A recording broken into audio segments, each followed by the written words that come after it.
ओम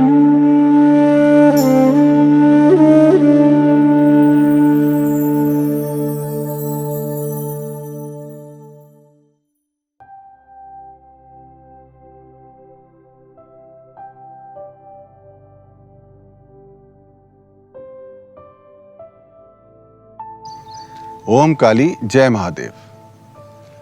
जो अगला प्रश्न है वो रमेश अग्रवाल जी हापुड़ से पूछ रहे हैं।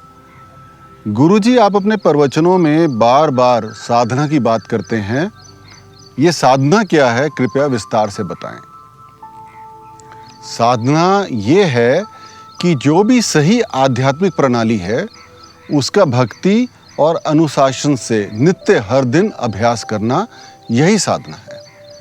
तभी हम लोग अपने आध्यात्मिक जीवन में आगे बढ़ सकते हैं और जो हमारा परम लक्ष्य है ईश्वर संग योग प्राप्त करना, वो हम कर सकते हैं। ये जो निपुणता है ये हम साधना से ही प्राप्त कर सकते हैं। इसी तरह हमारे साधारण जीवन में होता है। अगर किसी को डॉक्टर बनना है तो उसे MBBS की पढ़ाई करनी है।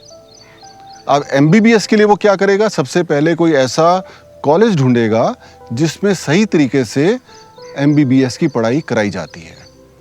इसी तरह आध्यात्मिक जीवन में हम क्या करते हैं, सही गुरु को ढूंढते हैं जहाँ पे सही तरीके से सही आध्यात्मिक विधि की अभ्यास कराया जाता है, उसकी साधना कराई जाती है।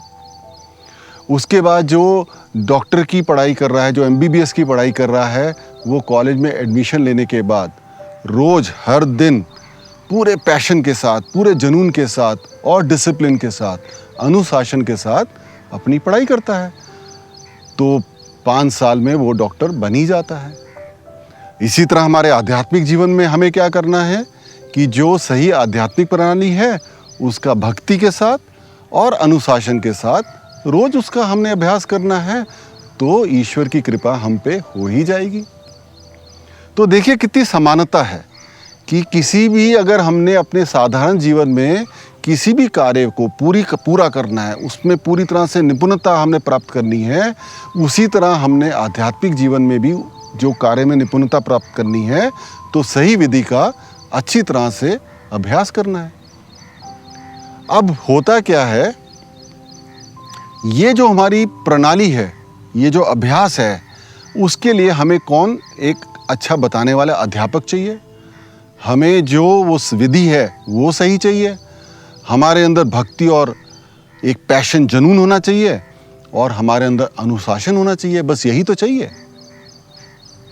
और एक चीज़ और चाहिए जो कि अलग है हमारे साधारण जीवन से, आध्यात्मिक जीवन में थोड़ा अलग है। वो क्या है कि हमें भक्ति भी चाहिए, मतलब कि भक्ति के साथ ही ईश्वर की कृपा हमारे पर आएगी, कृपा चाहिए ईश्वर की। साधारण जीवन में तो हम मेहनत से कुछ ना कुछ प्राप्त कर ही लेंगे, लेकिन आध्यात्मिक जीवन में ईश्वर कृपा के बगैर नहीं हो पाएगा। गुरु का मार्गदर्शन भी चाहिए और ईश्वर कृपा भी चाहिए। उसके लिए हमारी भक्ति में शक्ति होनी चाहिए। आपको मेरा ओम काली।